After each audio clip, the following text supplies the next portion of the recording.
The distinguished minority leader, Representative Candelora, you have the floor, sir. Thank you, Mr. Speaker. It's good to see you up there. It's nice to see you. Thank you. Mr. Speaker, I don't view this bill certainly as a partisan bill. And when we took up the amendment on early voting, I was one of the many people in this chamber to support it, taking a bit of a leap of faith that we would have a statutory construction that could be workable for our communities. And I certainly struggled with this vote. You know, I live in a district that voted down early voting.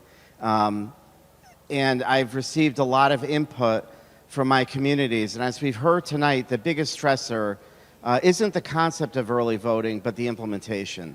How are our communities going to be able to implement this program? I was hopeful that we would start out maybe a little bit slower. There's a lot of unanswered questions.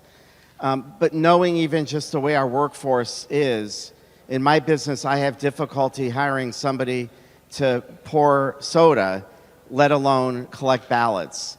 And so our registrars are reaching out to us, not understanding how they're going to be able to continue with their full-time jobs and implement early voting over the next 2 weeks.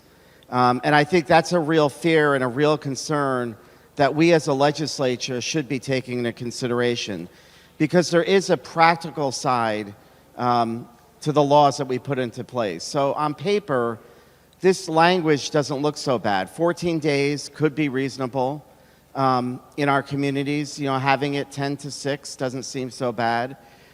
But there are real concerns. And I think my only solace is that next year we do have an opportunity to come back and maybe make fixes to these bills after we begin to hear from our registrars and from our communities about how this bill is going to work.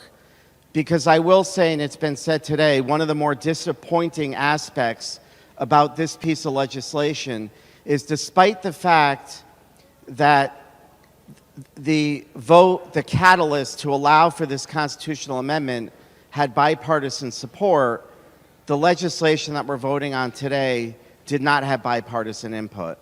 And so my no vote today is really a rejection of this process and not a rejection of early voting. Thank you, Mr. Speaker. Thank you, Mr. Minority Leader.